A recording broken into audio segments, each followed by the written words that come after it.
Ողջույններս Հայեր ջան, հույսով եմ լավ եք։ Նախ սկզբից ուզում եմ շնորհավորել բոլորիդ ամանորը եւ գալիք Սուրբ Ծնունդը,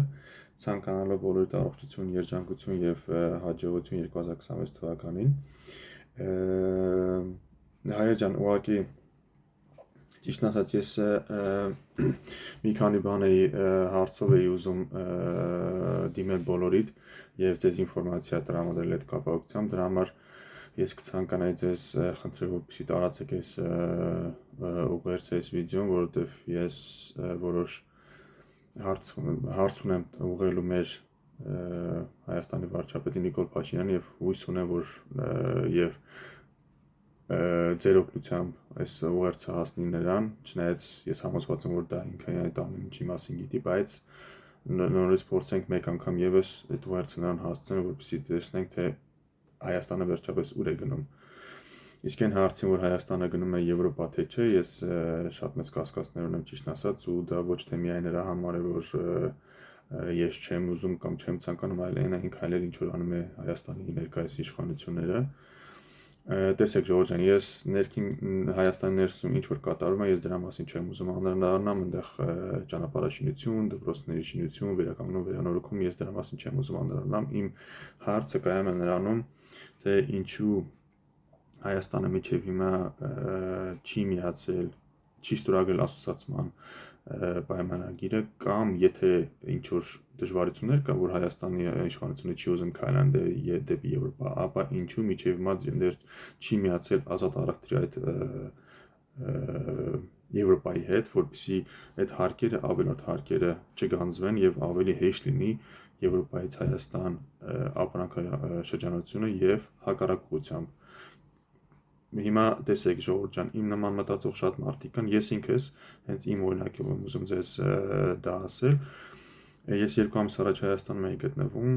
բարեգործական հիմունքներով եւ որ կապված է շինարարության հետ եւ այնտեղ նայեցի, գիտեք ինչներ, շատ քիչ ընտրություն ունես այնտեղ այդ առումով,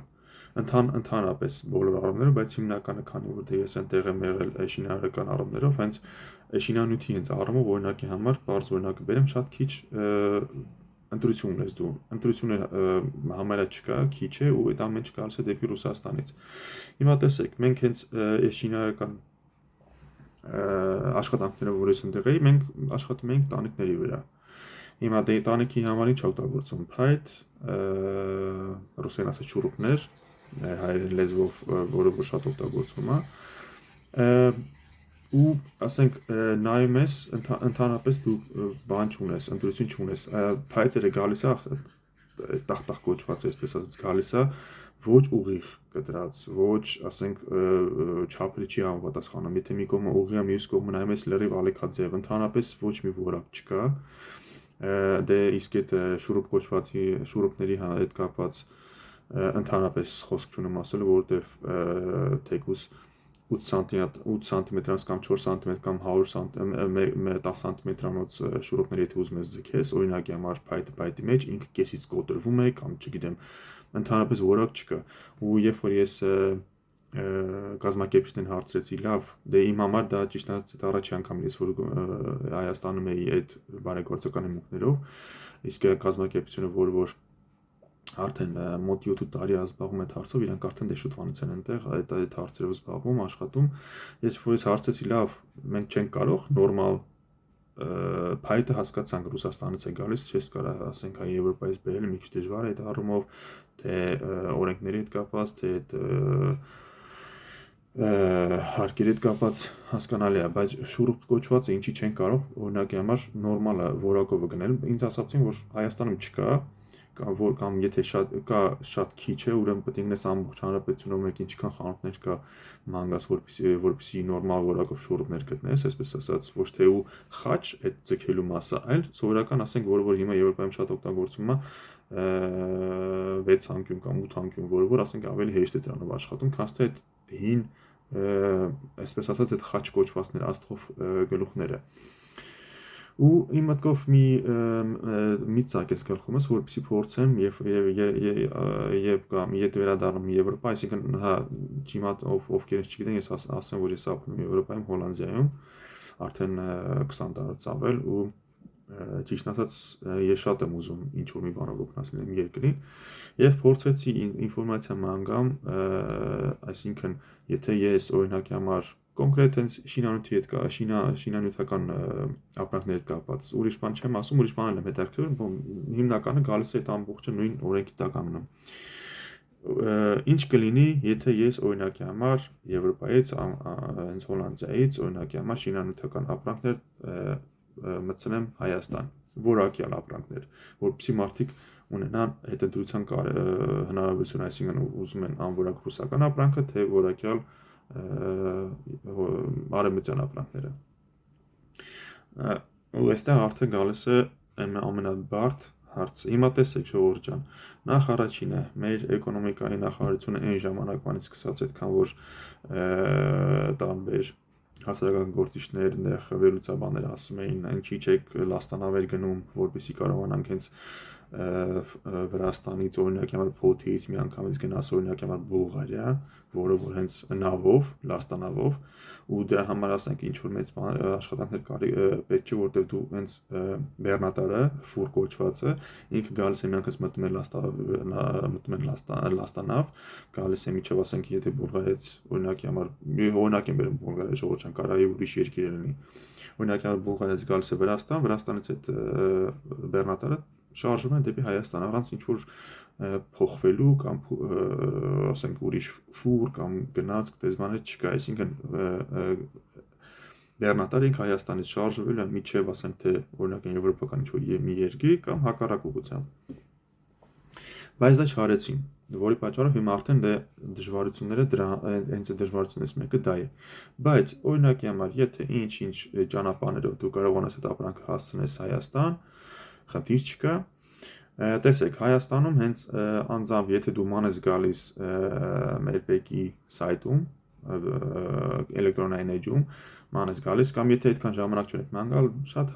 հեշտ կարող եք ChatGPT-ին հարցնել, ChatGPT-ն օրենքները ձեզ ամբողջությամբ բերում ցույց է տալիս։ Ուրեմն, եթե դու շինարարական ինչ-որ ապրանք ես ուզում մտցնես Հայաստան, Հայաստանը հենց ինքը Իրանով հաշվում մոտավորապես 10-12-13% այդ ռաստամաշկա կոչվածը։ Այսինքն դե կապ ունի թե կոնկրետ ինչ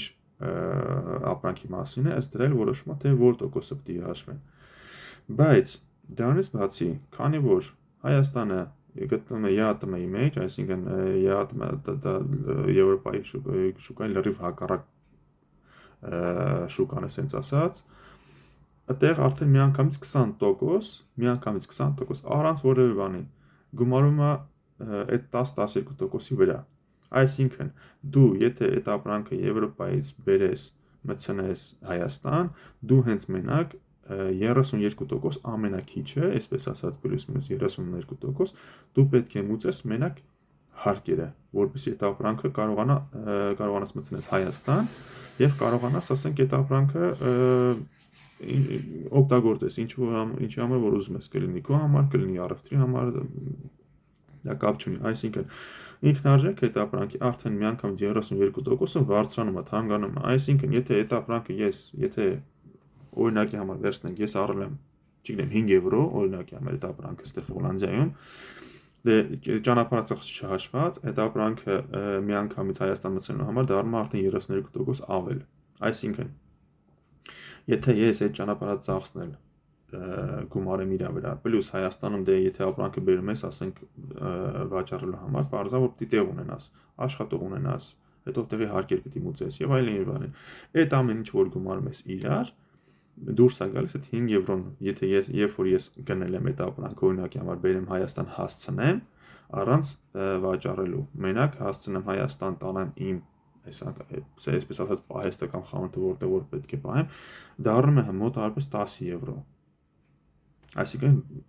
համարյա կրկնակի անգամ ինքնարժեք այդ ապրանքի արդեն թանկանում է։ Դե եթե դու ուզում ես բիզնեսով զբաղվող պետք է մի քան որ ասում մի քիչ էլ պետք է այնպես կարողանաս վաճառել, որ քեզ ձեռ տա, որ դու կարողանաս եւ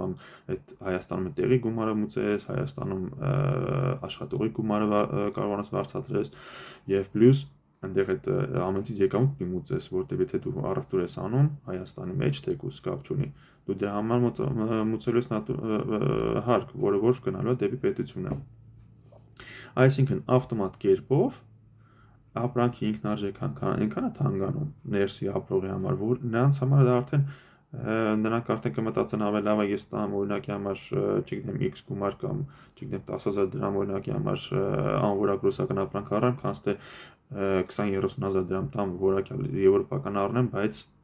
2-3 անգամ ավելի թանկ։ Դրա համար իմ հարցը պարոն վարչապետին, պարոն վարչապետ, տեսեք, ես ոչ փնովում եմ, ոչ չգիտեմ ինչ ուրիշ բաներ եմ խոսում, այնտեղ ուղղակի ես իրեն հարց եմ տալիս, ինչու համար Հայաստանը միջև հիմա դեռ ԵԱՏՄ-ի մեջ է նախարարինը, որովհետև հետո էլ գիշեցրեք դուք եք անդադ բողոքում, որ Հայաստանը շատ գումար մուծում է Ռուսաստանի ԵԱՏՄ-ին, բայց դրա օգուտները շատ քիչ է ստանում, դա էլ արդեն հենց առաջի քայլն է, որ կարող եք դուք շատ հանգիստ դուրս գալ ԵԱՏՄ-ից, ավելի շատ արտոնություններ կստանաք Եվրոպայի կողմից այդ առումով, քան թե ինչ որ հիմա ունեք, եւ հետո էլ զարմանում եք, թե ինչու է առևտուրը Եվրոպայի կամ արևմտյան երկրների հետ ընկնում։ Հիմա ես չգիտեմ, դա դիտավորություն է դա թե ինչ, այս արդեն չգիտեմ, բայց այն քայլերը, որ ձեր կողմից արվում է որպես կառավարություն, դա արդեն ցույց է տալիս, որ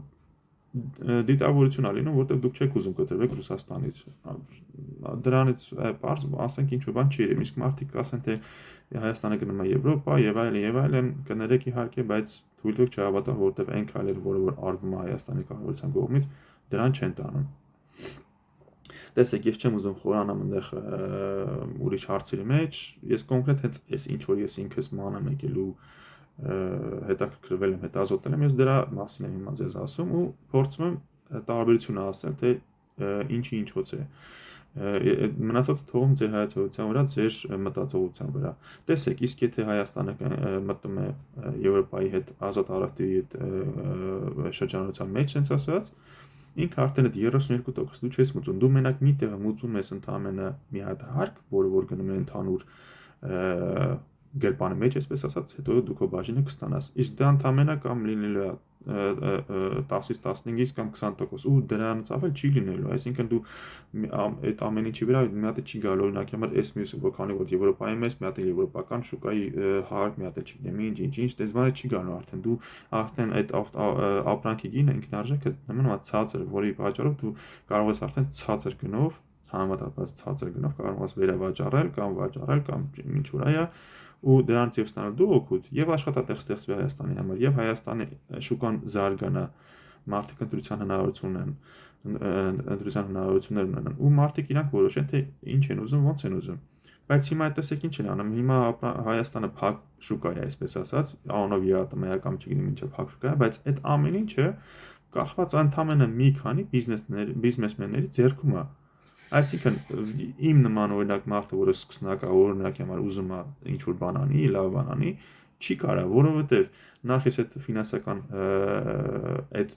աստիճանը չունեմ, որ ես կարողանամ իմ գրպանից ինչքան գումար ուզեմ դնեմ,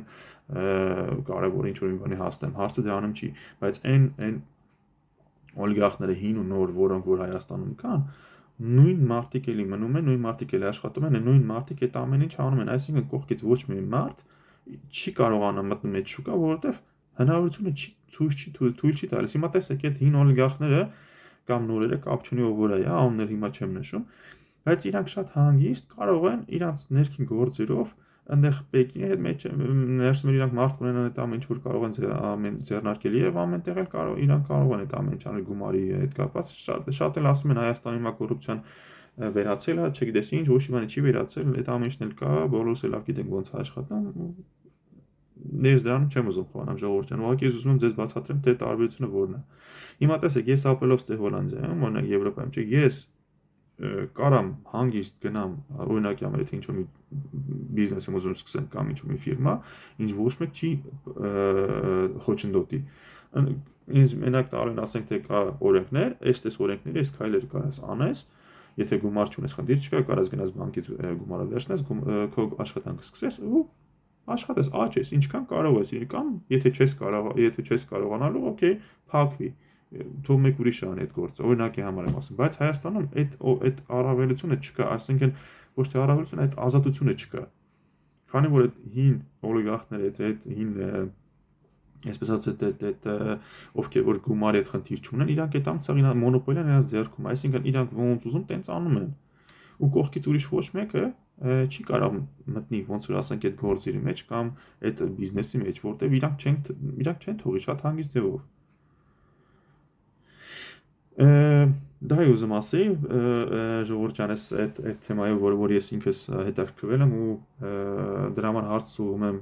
նորից մեր վարչապետին, պարոն վարչապետ, ինչի համար եք ձգձգում այս ամեն ինչ, ինչու համար եք դժվարացնում այս ամեն ինչը, որ Հայաստանը չի դառնում Եվրոպայի անդամ կամ չեք միանում, եթե Եվրոպայի անդամ դառնալու համար, եվրոպական երկիր դառնալու համար հիմա շատ երկար ճանապարհ պիտի գնաք, ես բան չունեմ ասելու, օգնությունը միշտ կլինի, իրանք եթե դուք քայլ անեք կոնկրետ, ձեզ իրանք կօգնեն, որովհետև հիմա իրանք կասկածում են, չգիտեն, ձեզ չեն վստահում, որ դուք արդյոք նորից նույն 13 թվականի Սերժին քայլն նման չեք անի, այսինքն իրանք ձեզ օգնեն ամեն ձևով ու դուք ընդհանրապես վերջում ասեք կներեք, բայց չեն գալիս, մենք մնում ենք Ռուսաստանի հետ, օրինակի համար։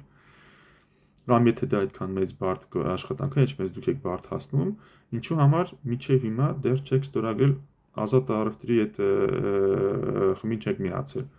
Հիմա տեսեք, բարձ օրինակ եմ բերում, ժողովուրդ ջան, հիմա դա ամեն մի հատ օրինակ եմ բերեմ այդ բենզինի հետ կապված, որ Հայաստանում հիմա տենց ադրբեջանական բենզինը մտավ ու չգիտեմ ինչ այսքան խոսակցություն։ Ժողովուրդ ջան, տեսեք, հիմա ես ինքս ապրել եմ Հոլանդիայում, արդեն տարիներ է, որ արդեն ես ունեմ մեքենա եւ վարում եմ եւ այլն, ես իմ այսքան ժամանակ, քանի որ գիտեմ, որ BP-ն ինքը հենց նավթ առնում է Ադրբեջանից, մոտավորապես 30-40% իր ապրանքի գալիս է Ադրբեջանից, ես այդ BP-ից ընդհանրապես, ես չգիտեմ, ես տենց դեպք չեմ հիշում իմ այս Հոլանդիայում ապրելու կյանքի ընթացքում, որ ես BP-ից ինչ-որ բան բենզին կամ դիզել կամ ինչ-որ ուրիշ բան լիցքավորած լինեմ, ես չեմ անում, հենց հատուկ դրա համար, որը որ գիտեմ, որ գալիս է Ադրբեջանից, ես չեմ անում, թեկուզ այնց դեպք ա եղել, որ ես ճանապարհին տեսել եմ, եթե ես չմտնեմ BP ու չլիցքավորեմ, կարող ճանապարհին մնամ, ես գնացել եմ այդ ռիսկին, բայց չեմ մտել այնտեղ, գնացել եմ հաջորդը, որը որ ասենք BP-ն չի կամ ուրիշը կապ չունի կամ թանկ է, էժան արդեն դա էական չի, գնացել եմ ուրիշի մոտ եմ լիցքավորել, հենց հատուկ մենակ դրա համար, որպեսզի ես ադրբեջանական բենզին կամ ադրբեջանական նավթը չօգտագործեմ։ Իսկ այնտեղ անունը մոռացա ճիշտ ասած ինչ էր Հանուն Հայաստան, թե Հանուն Հայրենիքի կուսակցության ղեկավարը Ադրբեջանի հետ չեմ սխալվում։ Ես նրա վիդեոներից տեսա ճիշտ է Ժորժ ջան իբր արևմտամետ էին կոչվում, բայց այնց հայտարարություններ են անում, որ ընդհանրապես ուղղակի չի տեղանում։ Ես նրա վիդեոներից տեսա այս վերջին, այս բենզինի հետ կապված խոսակցությունները, որ նա ասում է Ժորժ ջան, եթե բենզին եք առնում, ուրեմն դուք ֆինանսավորում եք նրանց Ադրբեջանի զորքին, այնտեղ չգիտեմ ինչ օրինակներ բերեց եւ այլն, ուզում մի հատ հարց տամ էլի, պարոն Բաբաջան, լսեք, Ադրբեջանի տնտեսությունը ինչի վրա է կառուցված, կարող եք ինձ ասել, գազ եւ նավթ, ճիշտ է, այդ երկուսն է, մենակ չասեք թե իրանք չգիտեմ, եսի ինչ էկոնոմիկա ունեն, որ եսի ինչեր են իրանց էկոնոմիկան, անգամ բարձր ամեն ճարտադրում են եւ այլն, որ իրանք դրա, չէ, Ադրբեջանը նստած է մենակ գազի ու նավթի վրա, ճիշտ է։ Այսինքն եթե դու իրանց գազ կամ նավթ առնում ես, գնում ես, բան չունեմ ասել, այդ գումարը գնում է նաեւ եւ թոշակներ եւ այլն, բայց գնում է նաեւ զորքին, որ ինքը զենք է, զինամթերք է գնում, իր զորքն է զարգացնում, որ հետո ում դեմ պետք է կռվի, ով է իր թշնամին, Հայաստանը։ Ինքը ոչ Վրաստանի,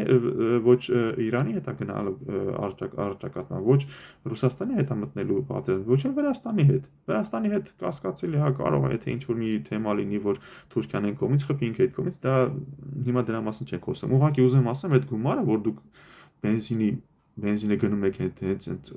ադրբեջանական բենզին եք լիցքավորում։ Այդ գումարը շատ լավ էլ գնում է դեպի իրանց զորքին, ու իրանց զորքի իրանք զենք զինամթերքով արտադրելուն։ Այնպես որ կխնդրեմ այդ թեմայով լոլոնը չկարդաք մեր գլխին, մենք լավ էլ հասկանում ենք այդ ամեն ինչ, որ թշնամի երկրների այդ առևտուրն անում եւ այլն, դրանում այդ բոլորս էլ հասկանում ենք, բայց հիմա Հայաստանն ունենց քարոզակ գնում, որ իբր թուրքերը, կլինի թուրքերը կամ ադրբեջանցիները, մեր եղբայրներն են, չգիտեմ ինչ, պետք է ներենք այդ ամեն ինչը շատ, ընդամենը 2 տարի առաջ է եղել, որ Արցախը վերցրեցին ձեր ձեռքից։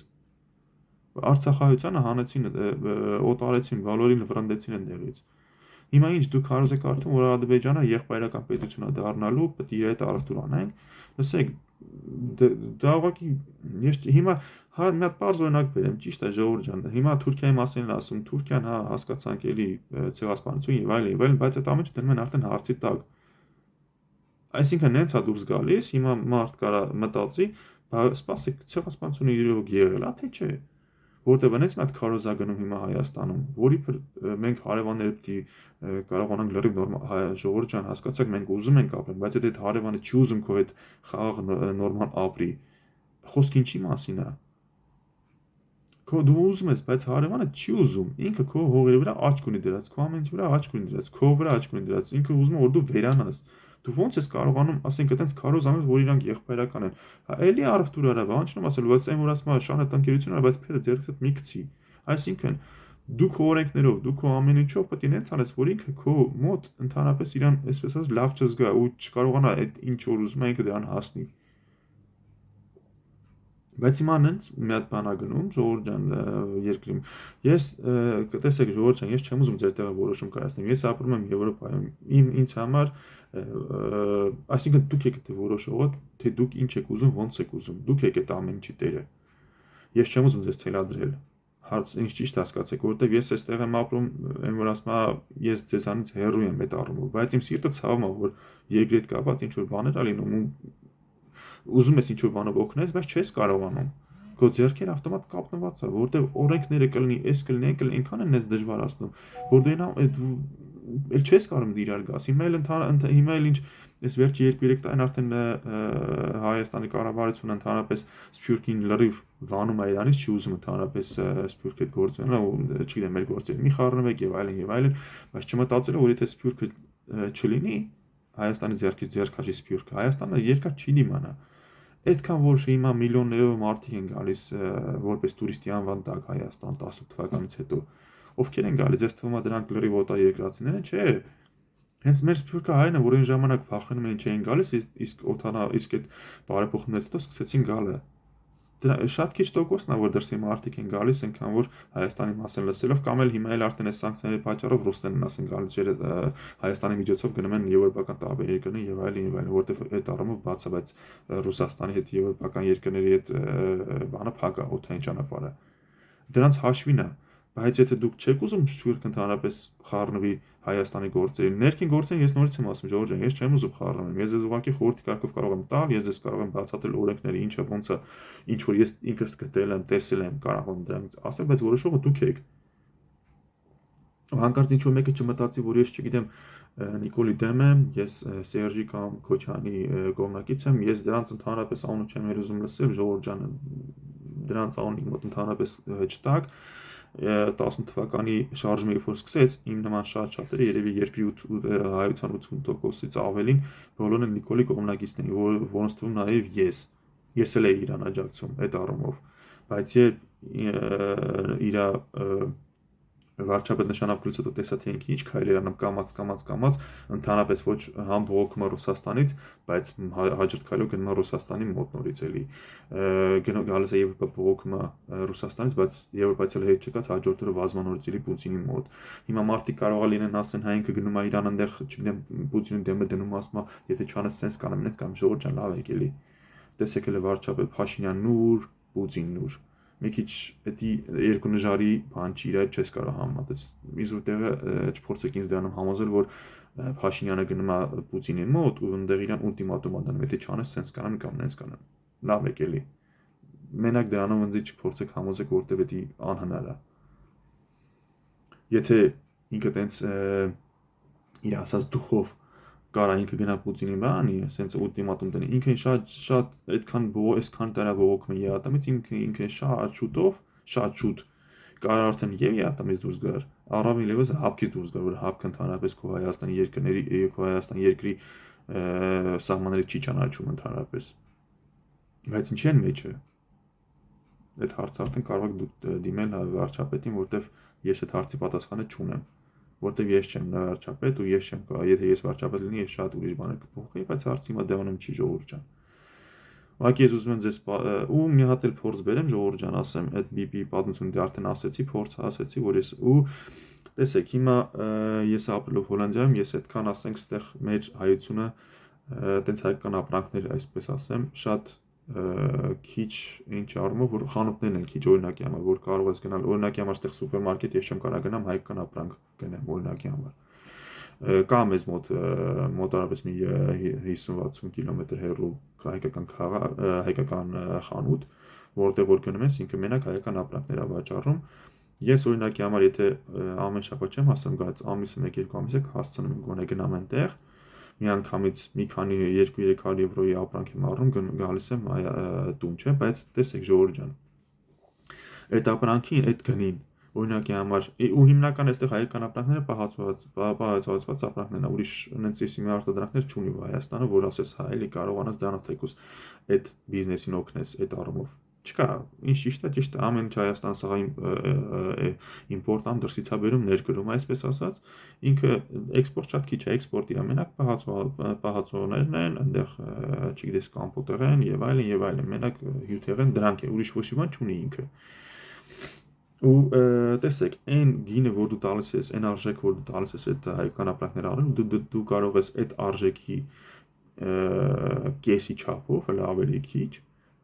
մտնես հոլանդական օրինակի համար սուպերմարկետները ու առնես օրինակի համար, բարձ օրինակ բերեմ ժողովուրդ ջան, ջեմը, հայկական ջեմը, որը գալիս է Հայաստանից, կլինի իջևան, կլինի որ ուզում է լինի, կապ չունի։ Օրինակի համար 150 կամ 200 միլիգրամ արժե, միլիլիտրը արժե ինքը 4.5 կամ 5 եվրո կամ 4 եվրո կապ չունի։ Այդ նույն գնով ես կարող եմ մտնել օրինակի համար հոլանդական սուպերմարկետ առնել 2 հատ այդ նույն ջեմից, հա դե ապարզա համի տարբերություն կա եւ այլն, բայց ես կարող եմ 2 հատ այդ ջեմից առնեմ, բայց ես դա չեմ անում։ Ես անում եմ հատուկ նրա համար, որ իմ հայազգին, համ հայոց երկրին օգուտ տամ, որտեվ այդ ապրանք որ գալիս է, այդ գումարները նոր ծելի հետա գնալու երկիր ճիշտ է, որտեվ դու ստեղից գնում ես այդ ապրանքը, այդ գումարը մտնում է Հայաստան։ Ես հատուկ հենց մենակ դրա համար, որ համ այստեղի բիզնեսը աճի, այստեղի մարդը, որ ինքը այդ գործը աշխատանք անում, այդ ապրանքը բերում է, համ ինքը իր համար լավ լինի, համին ավտոմատ կերպով արդեն երկրիները օգուտ լինում, այսինքն այդ ապրանքաշրջանությունը ավելանում է։ Հատուկ հենց մենակ այդ նպատակով է ես, որ իմ գրպանի վնաս եմ տալի պատճառում sense ասած, բայց հայկական ապրանքն եմ գնում։ Թեկուզ հələ որակը չեմ ասում, որակի այդ լավը վատը դա մի կողմ, բայց հենց մենակ դրա համար, դա իմ համար եմ որ ասում ստիմուլ է, որ ես գումարը ծախսեմ հայկական ապրանքի վրա։ Ու իմ նման ժողովուրդ ջան, հավատացեք շատ մարդիկ կան մտածող։ Ուղղակի Հայաստանը պետք է իր շուկան բացի, եվրոպական արևմտյան շուկաների համար պետք է բացի, իսկ դրա ամենաառաջի պարտադիր պայմանն է, որ ինքը պետք է դուրս գա ԵԱՏՄ-ից։ Հիմա մարդիկ կան, չգիտեմ, կարող մտածեն, բա որ դուրս գանք, այսքան ապրանքը ոնց են կանալու, կլինի 90-ական թվականները ժողովուրդ ջան, մի վախեցեք, 90-ական թվականները Հայաստանում չի լինի, եթե դու ԵԱՏՄ-ից դուրս գաս, ընդհակառակ ավելի լավ կլինի։ Հասարակ բարձ օրինակը ձեզ բերեմ, հիմա շատ է բերում Մոլդովայի օրինակ եմ, Մոլդովայի օրինակն է, Մոլդովան էլ փոքր երկիր է մեր նման, հələ մեզանց մի քիչ մեծ է չնայած, բայց այնտեղ իրանք հին ռուսական էլի այդ սովետական երկիր են եղել ու իրանց էկոնոմիկան էլի ինչ որ բաներ չկա, հիմնականը կամ Վրաստանը, լավ Վրաստանի օրինակն է կարան բերենք այդ առումով։ Վրաստանը ինչ էր անում։ Գինի չէ մենակ իր արտահանվող ապրանքներից ամենամեծը, որը որ ճանաչված է գինին էր։ Դե քանի որ սանկցիաներ եղավ Ռուսաստանի դեմ այն ժամանակ միջև երբ որ կռիվը սկսեց 2008 թվականին, մտավ Ռուսաստանը, Վրաստան եւ այլն, ինչ արեց Եվրոպան ժամանակ դες 1 տարով ասեց ես իմ շուկան բացում եմ քո անորակ ապրանքի համար, կապ չունի, դու բերի իրացրու, որպեսզի դու քո ապրանքը կարողանաս իրացնես քո երկիր ֆինանս մտնի, մի տարվա ընթացքում իրանք արդեն համ օգնում են քեզ ֆինանսապես, համ խորհուրդներով, համ տեխնիկապես ամեն ձև օգնում են, որ քո երկրի հետ էկոնոմիկան այդ ապրանքի որակը բարձրանա, որպեսզի 1 տարի հետո դու արդեն այդ ապրանքը ավելի լավ որակի, ավելի շատ կարողանաս իրացնես Եվրոպայում արևմտյան շուկաներում ավելի հարուստ շուկա, քան թե ասենք ռուսական շուկան է։ Սաղսը գիտենք, որ ռուսական շուկան քանի գնում անդունդա գնում ու Հայաստանը չգիտես ինչի կպած այդ ռուսական շուկայից գնում է։ Ու դրանով դուք ժողովուրդ ջան, դրանով դուք արդեն մի հատ մեծ այն որ ասма թելեք տալիս բանը ձեռքը Պուտինի ձեռքը, որ ոնց ուզենա քաշի, այսինքն Հայաստանը եթե ուզենա ինչ-որ քայլ անի, մի հատ լարս ընդամենը մի հատ փակում է, մի 2 օրով, 3 օրով, ապրանքները ոչ դուրս է գալի, ոչ ներս է գալի ու մնաց։ Հայաստանը լմա արդեն կամ լրիվ բլոկադայի մեջ է լինում, որտեվ Հայաստանի ապրանքները գնում է Ռուսաստան ինքը փակում է, անդից գալիս ինքը փակում է։ Ինչ է ստացվում, այսինքն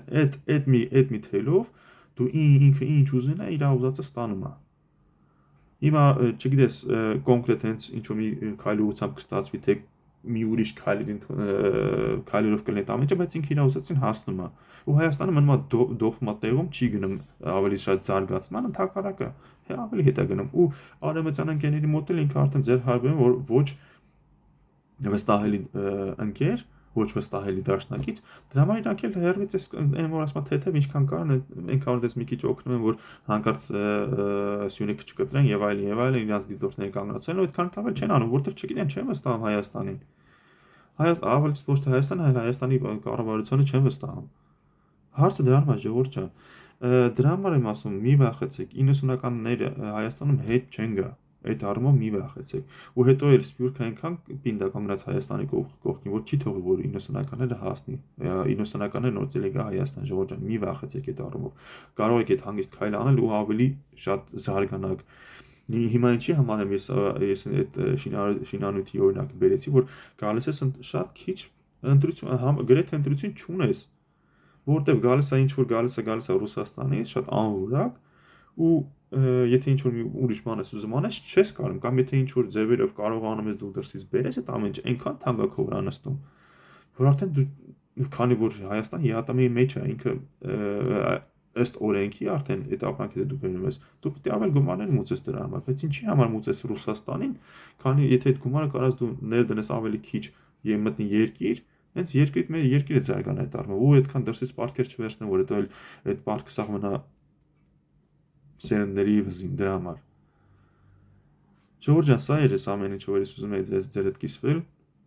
Նորից եմ ասում, ես չեմ ուզում խառնվել Հայաստանի ներքին գործերին, որտեղ դա ես ապրում եմ դրսում, ես դրա իրավունք չունեմ ուղղակի խառնվել ձեր ներքին գործերին, ուղղակի ես օրինակներն եմ հաստեն եմ բերում, մնացածը ձեր որոշելու գործն է, թե դուք ինչպես կուզենաք այդ ամեն ինչը, ասենք Հայաստանում զարգանա, հեսա 26 ավելի արդեն այս տարի, շուտով այս տարվա 6 ամսից ընտրություններ լինելու, դուք եք որոշողը ով լինի, ոնց եւ Հայաստանը ուր գնա եւ այլն։ Դրա համար ժողովուրդ ջան, ես կոչ կանեմ լավ մտածեք այդ ամեն ինչի մասին, հարկաստու հիմա ամեն ինչ Հայաստանում բաց է այդ առումով, ինֆորմացիայի առումով, դուք կարող եք հանգիստ ինֆորմացիան նայել, եթե մարդիկ էլ կան արդեն որ կարողանում են գոնե տարվա մեջ 1 անգամ կամ 2 անգամ կամ գոնե 2-3 տարի 1 անգամ Հայաստանից դուրս գալ որպես տուրիստ գալ Եվրոպա ման գալ, դա շատ լավ է, որտեղ այստեղ կուլտուրաները կարողանաս տեսնես ինչի համար դա այստեղ կարա լինի, բայց Հայաստանում չկա, որ շատ հանգիստ Հայաստանում է կարա լինի։ Պատճառները հուսով հասկանում եք ինչի մասին է։ Ժողովուրդ ջան, սա ուզում ձեզ տեղակ պահել եւ հուսով եմ ճիշտ ընտրություն կանեք եւ ճիշտ վերլուծություն կանեք այս ամեն ինչից, որտեվ ապրելով մենք ապրելով երկրից դուրս հավատացեք, որ մեր սիրտը ավելի շատ է ցավում Հայաստանի համար, թե ձեր համար, թե երկրում ինչ վիճակ կլինի, ինչ կլինի։ Առանց պատերազմ ընդհանրապես ես չեմ ցանկանա պատերազմ լինի, բայց դու որպես երկիր դու պետք է այնքան հզոր լինես, որ քո կողքի հարևանը վախենա քո քեզ վրա հարձակվելուց, որ ինքը մտածի, եթե հարձակվի, ինքը ավելի շատ բան կարա կորցնի, քան թե քեզանից կարա խլի։ Իսկ այն որ հիմա վարչապետը կանգնում ասում է մեզ մենք ռեգիոնով պետք է ապրենք, մեր հարևանները պետք է ապրենք, հարց չկա, էլի հարևանները պետք է ապրեն, ռեգիոնում ես դու տեղ չես գնում, բայց ռեգիոնալիստը ռեգիոնում մնալը շատ վատ հետևանքներ է բերելու։ Ու այն որ դու մտածում ես ես հարևան հետ ուզում հանգիստ ապրեմ, հա, դու ուզում ես, բայց հարևանը չի ուզում։ Ու տեսեք Ադրբեջանը ինչ մեծ քայլերով է ինքը բանանում, իր զինված ուժերը բանակը զարգացնում։ Էլ ինչքան զենքեր է առնում, ինչքան Չինաստանից, Պակիստանից ու չգիտես որտեղ իրենքից է առնում։ Ինչի Հայաստանը չի առնում, չի գնում։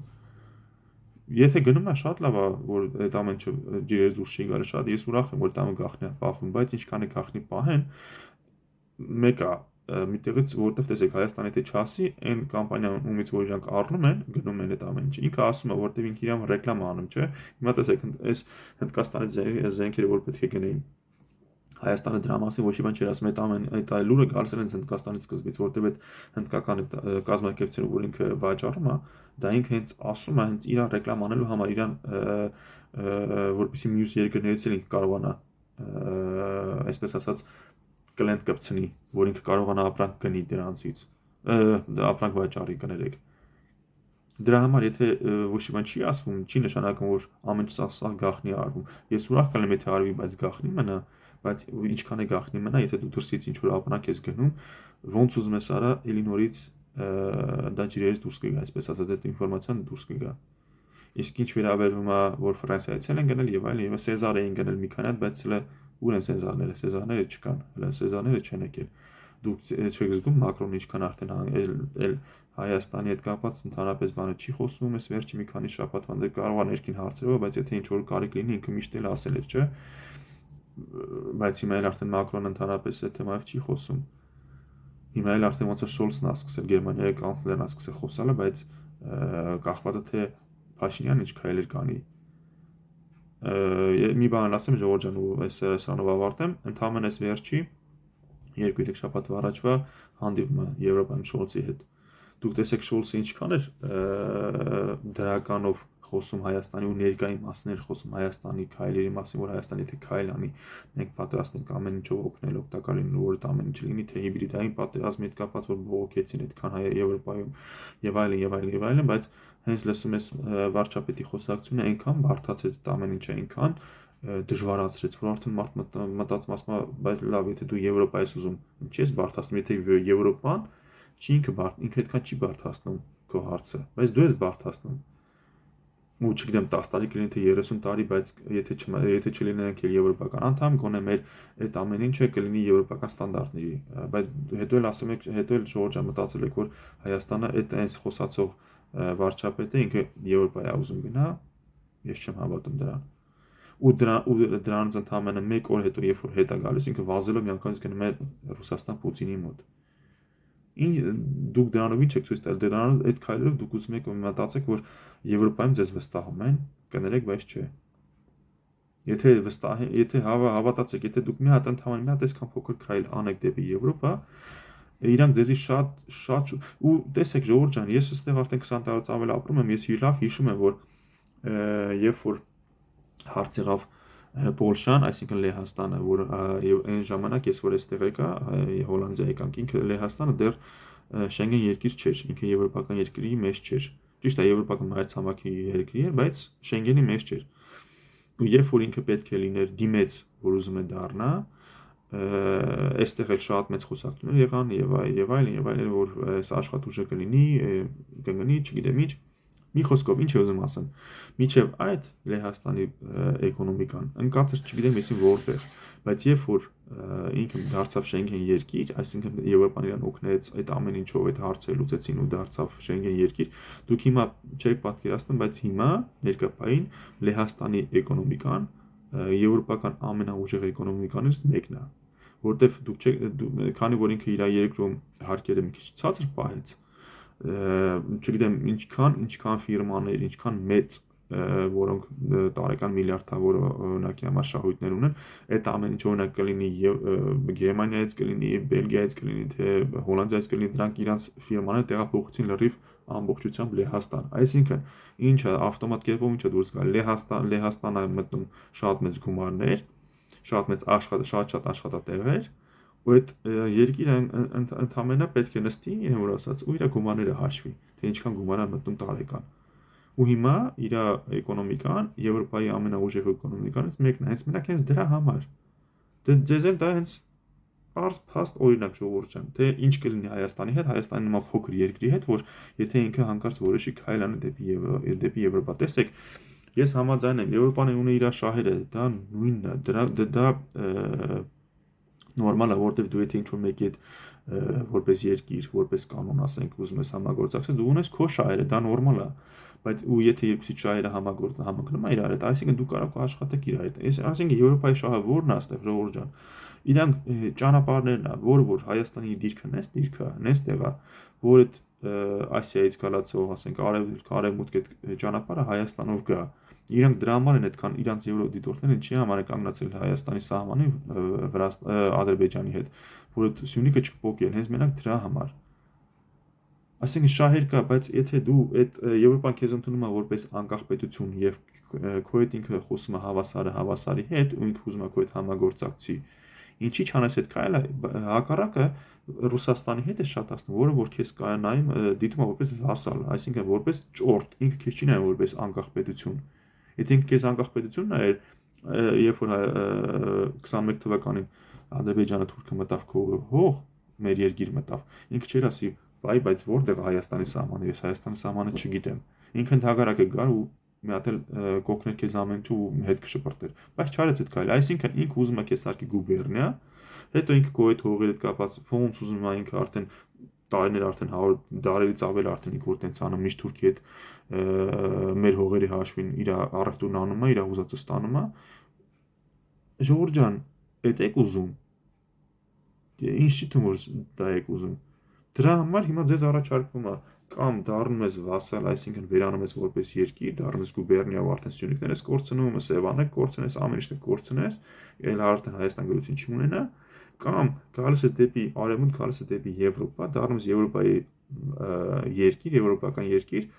եւ նորմալ բարգավաճում ես, զարգանում ես ու արդեն կարաս հույսդ ունենաս, որ դարերով դու կարող ես հանգիստ ապրել առանց որևէ ինչ որ եթե իհարկե խելոք այդ ամեն ինչը անես։ Հարցը է, ժողովուրդ ջան։ Դրա համար եմ ասում, ընտրությունը ձերն է։ Դուք եք որոշելու։ Ես այստեղ եմ ապրում, ժողովուրդ ջան, ես այդպես խնդիր չունեմ, ասենք այդ առումով։ Հիմա հա, փառք Աստծո, նորմալ է, այստեղ էլ կռիվ չկա, ես այնք նորմալ ապրում ենք, բայց մեր սիրտը ցավում է։ Ունենք մի հատ պստելիկ երկիր է մնացել, մի հատ փոքր հողի կտոր է մնացել։ Մենք չենք ուզում այդ կորցնենք։ Ու ստեղից փորձում ենք ինչքան հնարավոր է ամեն ձևով կլինի, ֆինանսական ձևով կլինի, թե խորհրդի կարգով, թե հենց անձամբ մեր հենց ֆիզիկապես ներկանալով փորձում ենք այդ ամեն ինչով օգնած լինենք, ժողովուրդ ջան։ Մենք Հայաստանին չենք թողում մենակ։ Հավատացեք ձեզ, հավատացնում եմ ձեզ, որ Սփյուռքը ձեզ Հայաստանում ապրողներին մենակ չի թողի։ Ու մի վախեցեք այդ առումով։ Ու մենք ինչքան կարողանում ենք ստեղ անդադ միշտ Հայաստանի մասին խոսում ենք, բոլորի մոտ էլ որ ասած անդադ ռեկլամ ենք անում, որ туриզմը զարգանա եւ այլն, ներդրումները եւ այլն, բայց քանի որ ներդրումների առումով փակ է երկիրը, ժողովուրդ ջան, արդեն չես կարող, կամ եթե ներդրող ուզում է գումար ներդնի Հայաստանում, չի կարող մենակ ինքը, որովհետեւ ինքը կամ պետք է ինչ որ օլիգարխներից մեկի հետ համագործակցի, որը իր համար արդեն իր կետերն է դնում, որ ինքը ինչերա պետք է, այսինքն 50-50 պետք է լինի եւ այլն, մարդկանց արդեն ավտոմատ կերպով իրանք հիասթափեցնում են, մարդիկ էլ հետ են գնում, կամ էլ եթե հետ չեն գնում, ինչ որ գումարներ ներդնում են, իրանց ընթացքում նենց են գցում, կոպիտ ասած, իրանք արդեն հիասթափ հետ են գնում, ու այստեղ ու դրանով դու այդ ամեն ինչ դու չես կարող Հայաստան երկիրը բացես ներդրումների համար։ Դրա համար էլ երկիրը մնում ընդամենը այդ մի քանի օլիգարխների ձեռքում։ Ամեն ինչը ներկա թե անցյալ կապ չունի, որ օլիգարխի ձեռքում ամնում։ Դրա համար մոնոպոլիա է արդեն դառնում, ժողովուրդ ջան, դու չես կարող այդ ձևով երկիրը չես կարող զարգացնես։ Լավ, ժողովուրդ ջան, շատ չերկարացնեմ, արդեն հեսա 40 րոպեից ավել խոսում ենք, հույս ունեմ, որ կլայքեք եւ կտարածեք այս վիդեոն, ժողովուրդ ջան, որտեղ ես շատ կուզեմ, որ այս վիդեոն հասնի վարչապետին եւ նա չնայած ամեն ինչ որ նա դա շատ լավ է ամեն ինչ մասին գիտի, բայց փորձենք ես էլ իմ կողմից իմ քայլը անեմ, փոքրիկ քայլը ներդնեմ, որպեսզի այդ ինֆորմացիան հասցնեմ կարծիքը իմ եւ շատ հայության մասին կարծիքը այստեղ ապրող հասցնենք կառավարությանը Փաշինյանին, որ այսպես չի լինի, այսպես երկիրը կործանման է գնում, պետք է վերջ-վերջո քայլ անել դեպի արևմուտք։ Երևի այսքանը, ժողովուրդ ջան, ճիշտ է, սա իմ առաջի քայլերն է, այսպես ասած, ոնց որ ասենց վերլուծություն անել կամ այսպես հանդես գալը։